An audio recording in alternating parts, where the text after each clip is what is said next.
Hello,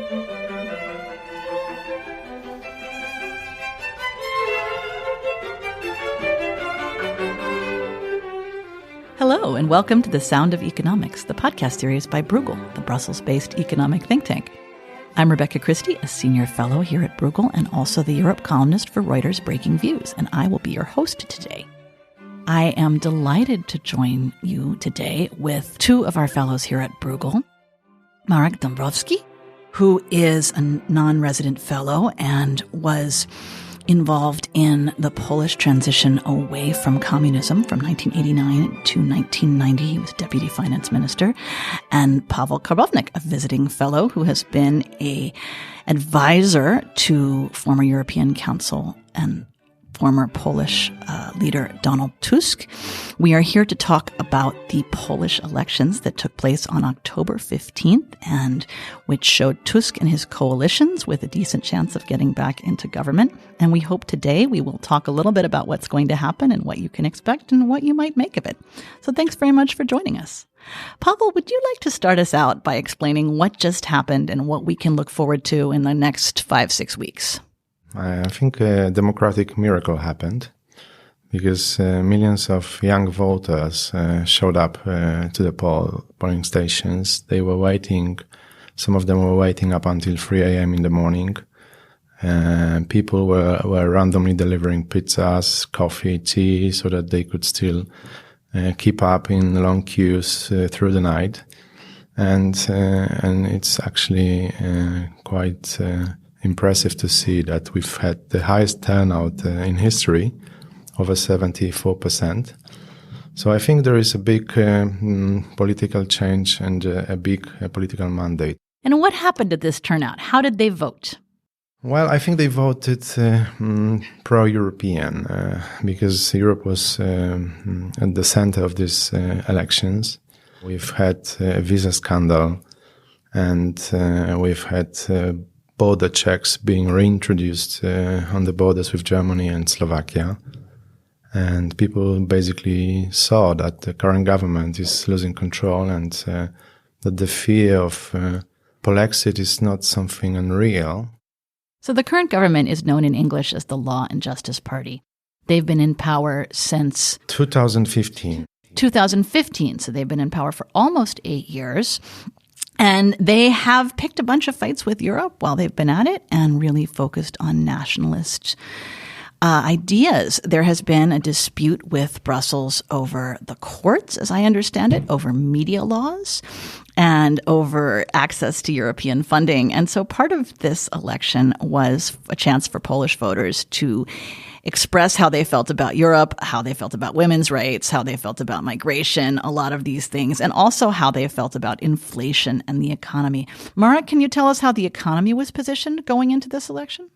Well, the economic situation steadily deteriorated in the last couple of years. Law and justice benefited from the good macroeconomic and general economic situation which they inherited in 2015. But due to populist policies, we have now the situation that we have one of the highest inflations in the EU and also growth close to zero. So Poland has typical stagflation now.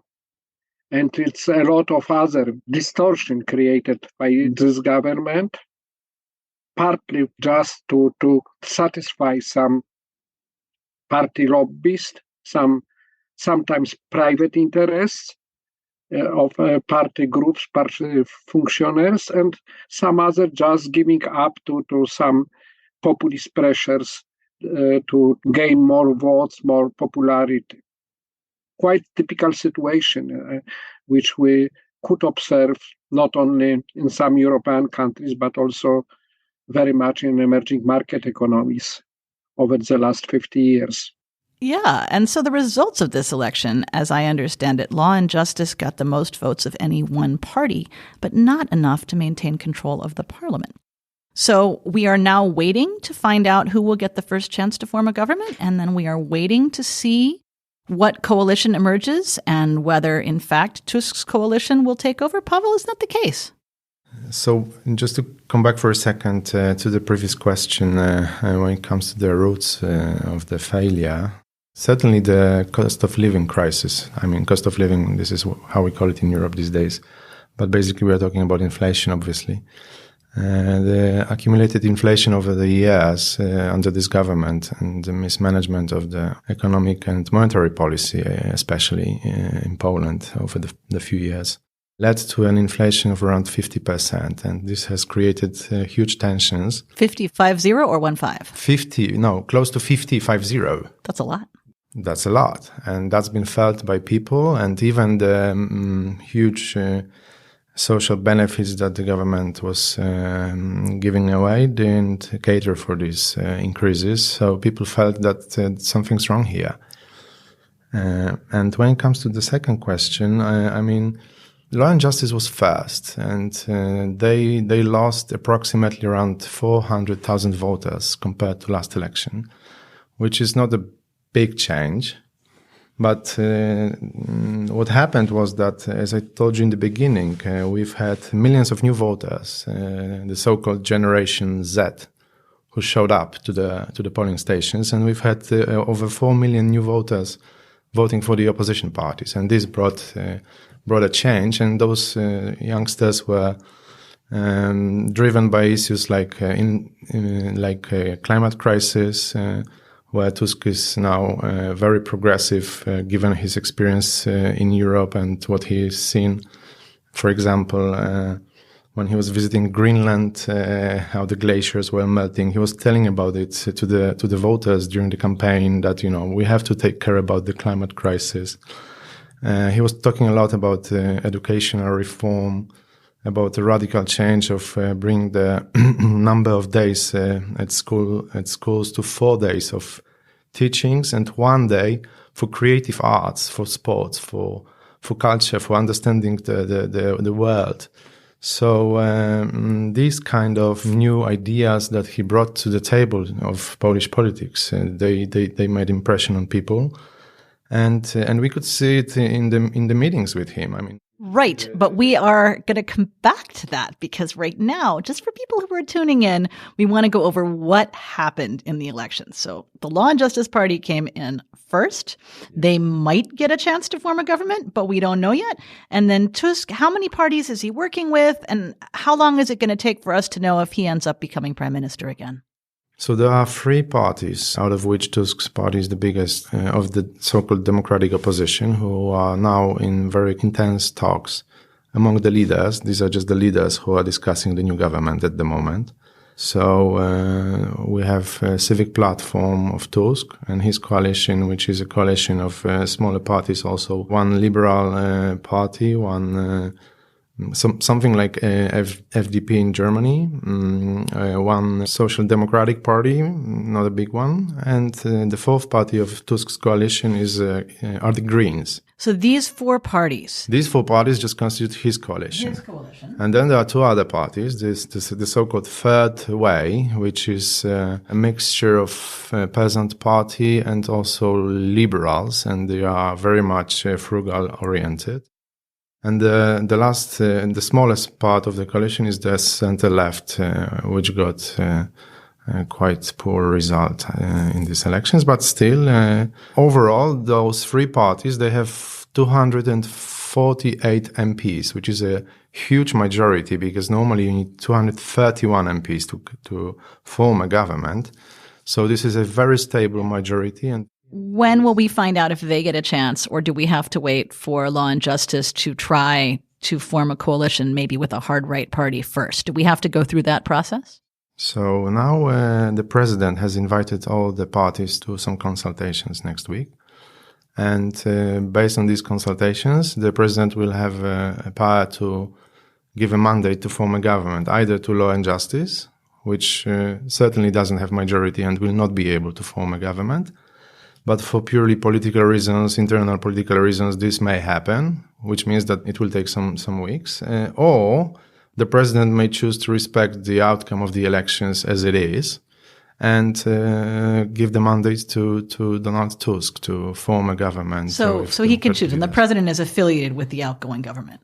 Yes. Marek, Do you think there would be economic rewards for Poland if it moved faster to change governments? Or do you think the markets are waiting and seeing? What does it mean in the broader context to have this change happening right now? Or possible change? Markets already reacted optimistically in terms of the capital inflow to the Warsaw Stock Exchange and also strengthening of the Polish currency. But looking ahead, there is quite a lot serious challenges. Personally, I think that the date of forming new government is not so much important. Of course, it would be better to have new democratic government earlier than later. But this is, I think, now up to President Duda to make decision what he wants to, what kind of policy line he wants to follow. I am more concerned about future.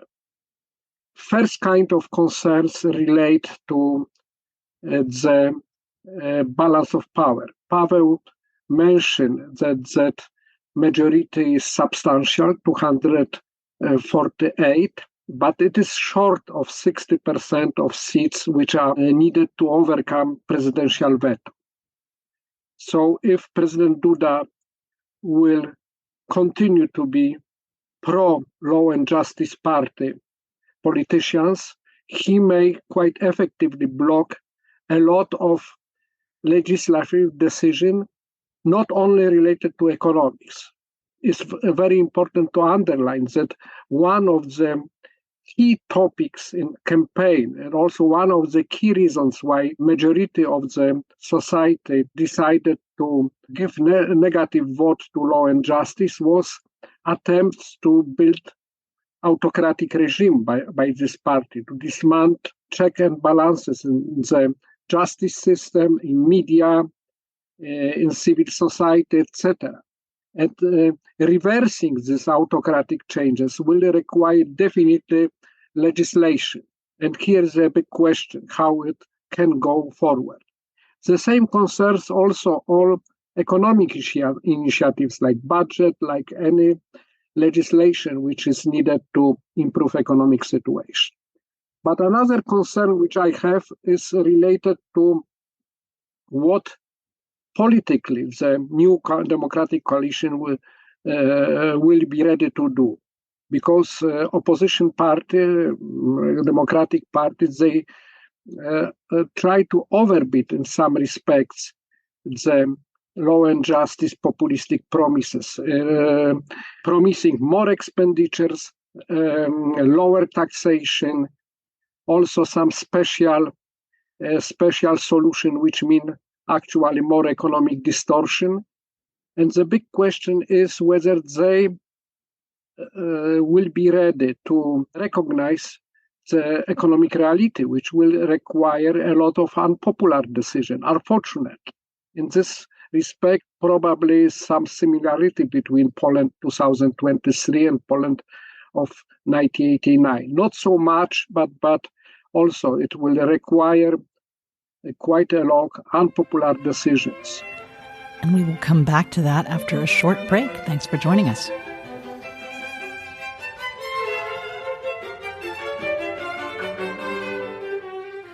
Welcome back to The Sound of Economics. I'm here with Paweł Karbownik and Marek Dąbrowski to talk about the October 15th Polish elections. We were just talking about what we can expect from the new government and what the challenges will be politically and also economically. There seems to be an overlap on that because the political debate with Europe about what is required to be a free society has resulted in a standoff over the EU budget. So economically, there's an issue there. Paweł, do you think there'll be more progress on the areas where the EU has withheld funds just because people really would like to see this money? Yes. So actually, this concerns the question about the president. And as I've said in the beginning, these elections were a major shift on the political scene and something unprecedented. The fact that we've seen millions of young voters who basically trusted the system and went to the polling stations means that we have a new kind of quality of democratic situation in Poland.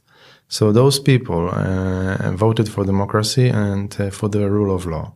And the rule of law is the obvious condition to restore the RRF funds for Poland and also cohesion funds, which are being also threatened. RRF is the post-pandemic recovery and resilience funding from the EU? Yes, that's it.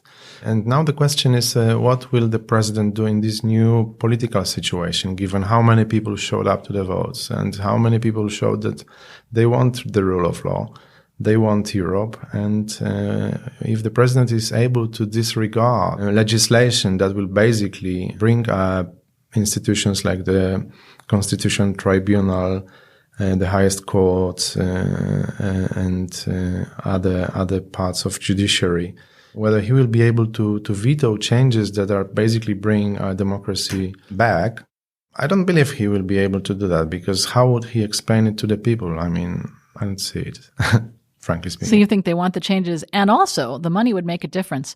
Marek, how important is the EU money to what Poland is trying to do to invest in its economy and recover from this period of slow growth and high inflation? Definitely, this money are important, especially for investment, public investment, both on national and also regional and local level, because since Poland's accession to EU in 2004, this was the main source of financing public investment, like in other new member states. But I think that, and perhaps I will repeat my previous point, equally important is putting order in domestic public finances. Now it's record high fiscal deficit this year, most probably over 5%, even perhaps worse. It's growing public debt despite high inflation, which moderates this process of debt growth to GDP, but not enough to stop this process. So I think that both legs will be very important. First, trying to meet conditionality, which is important for getting money from the new generation EU, but also from the regular budget. And on the other hand, also putting domestic house in order, which again, this will not be politically easy process, especially in the context of two next election rounds. So Poland will go back to the polls next year. And you mentioned conditionality, which is what Poland has to do to get the money from the EU. I'd love to hear more from you about the tension between what Brussels is expecting and what Polish voters are expecting, because as you say, this is going to be very difficult, and Tusk is going to have to account to the people who voted him in and not just to people outside. I would not make contradiction, oppose the will of majority of voters in Poland to the so-called Brussels. My point in domestic discussion is that Poland is part of the EU. It's not something which some external bloc or body which Poland must negotiate. So very important is that the new government must assume the active role in shaping European agenda, especially in such crucial things like migration, which Paweł mentioned, or the forthcoming institutional reform, on EU enlargement. But the issue which are related to the fund conditionality, meaning respect for the rule of law, democracy, minority rights, etc., there are both in the interest of Polish society as in the entire EU. So I don't see here a contradiction. The problem is that if presidents wants to continue supporting law and justice policy line and uses actively veto power, this may slow down the entire process of rebuilding rule of law. And then, of course, there is question whether Poland can get quickly the EU money. Slow it down, but not prevent it, right? Because the president only has less than a year to go. And what happens then? How is a new president chosen? Almost 2 years. His term will end in August 2025. It's quite a lot of time, unfortunately. And also Law and Justice Pact, institutions like Constitutional Court, Supreme Court, National Bank of Poland, with its own representatives, very often absolutely without sufficient professional competence. And the term of these bodies is also quite long. For example, in case of National Bank of Poland is going up to 2028. The question is, of course, how these people who were selected by Law and Justice will behave, whether they will want to continue some sort of party loyalty or will accept new reality and try to be cooperative. I don't rule out this possibility in some cases, but this is a big question. Yeah, we've seen it already in the few past days that people are changing. Also, those people who worked for the government, including the president, who was expected to give the mandate to the current Prime Minister Morawiecki already this week, but apparently he decided to consult these other democratic parties and the Law and Justice next week formally to decide what he will do. So there is a change in Poland, and I just want to recall that. Poland, before Law and Justice, because this is quite dark history now, thank God, Poland has been at the center of European affairs for many, many years. We've had a very successful presidency in 2011. We've shaped the European response to the first Russian aggression in Ukraine. Basically, it was our idea to focus on those sanctions that hit Russian long-term growth, namely the access to capital and transfer of technology, instead of sanctioning trade, which was the initial idea of the European Commission. And actually, based on our experience back from communism and how the Soviet Union was dismantled, we provided analysis to the point that sanctioning trade makes no difference. We should sanction capital and technology. So basically, Poland will be back at the table and will be a very constructive player and a very responsible one, because the Prime Minister, Donald Tusk, he will be probably the most experienced leader around the table of the European Council, along Emmanuel Macron, given that he's been there for 5 years and he's dealt with migration crisis, Greek crisis, Trump administration, Brexit negotiations. So he has tremendous experience that he will bring to the table. And I think this is invaluable for the EU, given what challenges we are facing these days. With war in Ukraine, with apparent war in Middle East, with post-pandemic recovery, with economic fragility of not only Europe, but also the US and China. So I think, this is quite fortunate that we will have quite a responsible and very experienced player from the east of Europe around the table. So, and I don't think that the European Commission or Europe would hesitate to recognize the fact that there has been a major change for democracy in Poland. And this major change obviously necessitates EU funding to help the country face the economic challenges as all the other EU countries are facing. When we come back, we'll talk about Poland's role on the broader stage.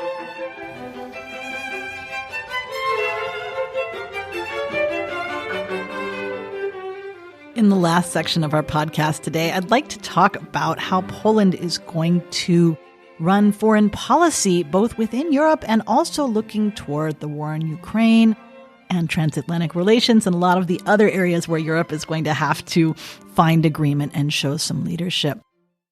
Marek, maybe you could start this conversation by explaining how Poland joined the EU and was sort of at the forefront of this group of countries that joined in the last round of enlargement, and what that might mean for the next round, or rounds, plural, of enlargement that we have coming up.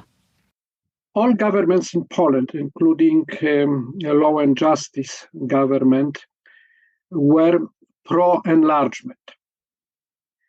But experience of the last few months demonstrated, in case of Law Justice, it was to some extent only declarative, because the conflict with Ukraine, not only about grain imports, but also about some other things, some, I would say, not really very important historical problems, demonstrated that nationalist interests and sometimes very, very, very narrow economic interest groups were put forward in front of these strategic goals. So here I absolutely agree with Pavel. I expect that the new government, especially given personality and experience of the most likely new prime minister, will return on this path of being not only a receiver of EU funds, but also of co-owner and co-author of the European policy, in particular towards future members in like Ukraine, Moldova, Georgia, but also Western Balkan countries. But also I hope personally, here I am not sure, that the new government will also be able to play more constructive and active role in setting the broader agenda. I already mentioned the migration, which is, I think, the experience of the last couple of years demonstrates that it is a problem which affects practically all EU member states. But then also things which I think also are becoming increasingly clear, that EU needs a new round of institutional reform, especially more qualified majority voting, less veto power of member states. Here it will be difficult because traditionally governments of Poland were rather reluctant to such idea, but I think that I hope that the new government will realize that to move forward in the area, especially of common foreign security policy, the entire EU will need this kind of reforms. Do you think it matters that Ukraine has suddenly become the biggest and most prominent candidate to join the EU next over some of the smaller countries that have been waiting for a couple of decades now? It's hard to predict at this point. I am now participating in the one of Bruegel projects about really trying to assess impact of the potential Ukrainian accession on the entire EU. And it's a lot of question also regarding timing. So I would not like speculate. Actually, there are at least few Western Balkan countries which are more advanced in the accession process. Let me mention Montenegro, for example. So I don't exclude that before Ukraine joins the EU will be some other new members, but it doesn't change the general picture and challenge that EU must be prepared for having more than 30 member countries instead of the current 27. And even among current 27, we just learned painfully that some egoistic behavior of individual governments may really harm the pan-European agenda, whether this is enlargement, like unfortunate experience of North Macedonia, for example, or whether this is respect for the rule of law. Here I would mention Hungarian government and outgoing Poland's government, or for example, migration pact and many other things, so here I still have hope that personal experience of the forthcoming prime minister will play a positive role in some way reshaping Polish attitude to the EU from, I would say, consuming philosophy towards more responsibility or co-responsibility for the entire union. Right. Pavel, yeah. I couldn't agree more. I think there will be a major change in philosophy from the current philosophy that Brussels is them to a philosophy which is much more connected to the reality, which is Brussels is us. I mean, we are part of the EU. We are, able to shape EU decisions, and basically, this is our place to be. Would you say Poland had a good experience in its accession? Yes, actually, very good experience. We've had fantastic economic results. We've been best performing in terms of absorption of accession funds, in terms of market penetration, the benefits from the single market, also remittances. So we've actually, back when I was in the government, before we came to Brussels, we've prepared every year a report about pros and cons of the EU-Polish relations, and these results were always terrific, in favor, obviously. So Poland has a lot of leadership it can show to the next group of enlargement countries, assuming everything moves forward. Certainly, yes. But I think, enlargement is one thing, but I think there is a bigger challenge in Europe these days. And this concerns the sort of, I would call it a brown wave of nationalism and populism, which has been now turned in Poland, but it's still very much present elsewhere. We are seeing high gains of AfD party in Germany. We may face a possible presidency of Marine Le Pen in France, which would be a very big challenge for Europe. So I think, the biggest challenge for us will be to use the experience that we have now, from fresh experience from Poland, and how the narrative that created at the center stage of the political spectrum in Poland, to use his narrative about Europe, that Europe is actually able to sort out problems like, for example, the migration problem.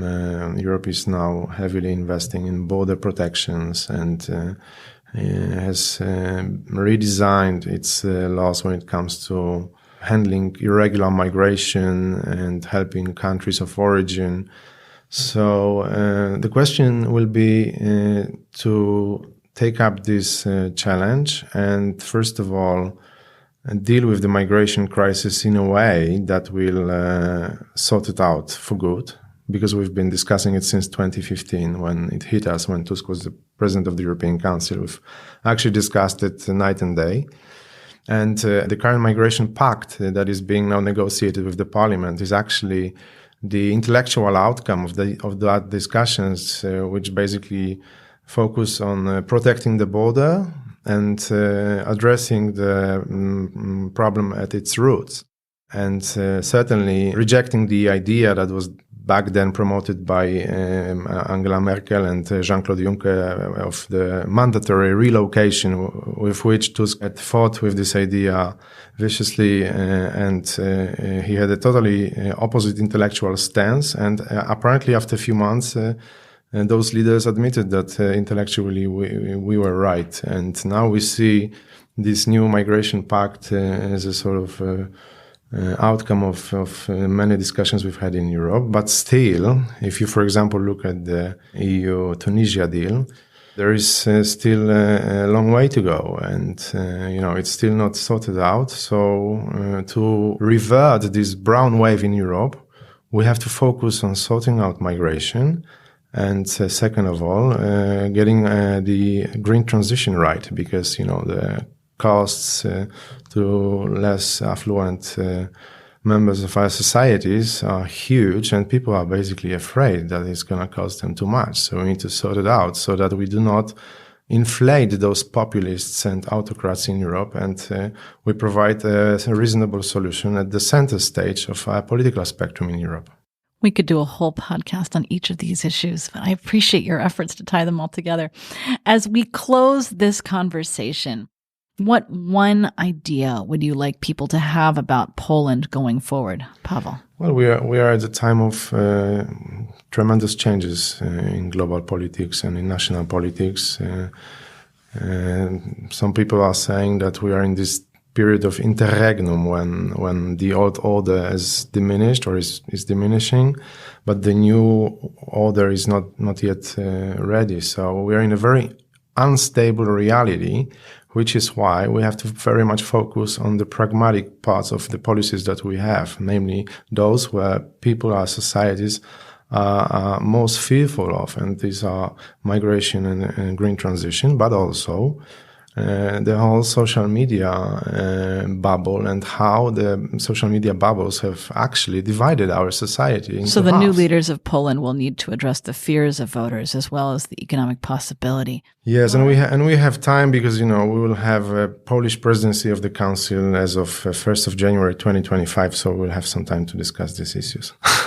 Marek, you've seen Poland move away from communism into the EU, into the law and justice era, now into this. How would you sum up where we are and where you hope we're heading as we send people on their way from this discussion? Is your question about Poland? You've seen more than I have, so it's a little open-ended. What would you like people to take away from this? What one thought do you think you would like people to hold in their heads? If you ask about broader perception, I think that is good news from the Polish elections that nationalistic populism is not eternal, that it may be defeated even in environment on unfair, uneven election, because we shouldn't forget that this election were unfair and uneven with absolute dominance of the ruling party, Law and Justice Party, in media, in administration, with using what former Soviet Union is often called administrative resources in their favor, with using hate propaganda like in Orwell 1984, etc. And despite all these obstacles, democratic opposition and most of society could win this election.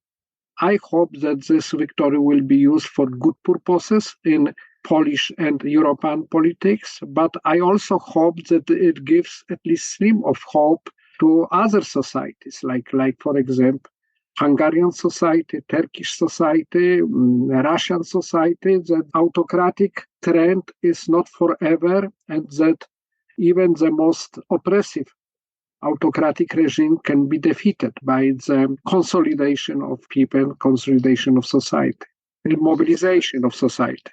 Exactly. It's a message of hope and, it's a beautiful story. Democracy wins and Poland is back.